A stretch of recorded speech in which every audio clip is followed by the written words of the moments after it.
Amul baby, నువ్వు CM కొడుకు అయితే అరాచక రాజకీయాలు చేసుకుంటూ బ్లాక్ మనీ వేల కోట్లు సంపాదించుకో. ప్రజలే నీకు ఏ క్షణమైనా బుద్ధి చెప్తారు.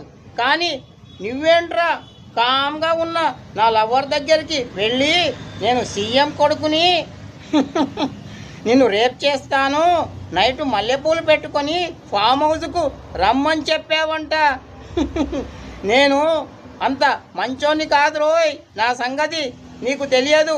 నేను ఇక్కడ సిగరెట్టు వెలిగించానంటే అక్కడ నువ్వు బూడిదైపోతావు. జాగ్రత్త. మరి ఏమనుకున్నావో నా సంగతి నీకు తెలియదు. నేను శ్రీరామచంద్రుని టైపు కాదు రోయ్, రావణాసురుడి టైపు. జాగ్రత్త అమూల్ బేబీ, నీ చావు మూడింది. జాగ్రత్త మరి.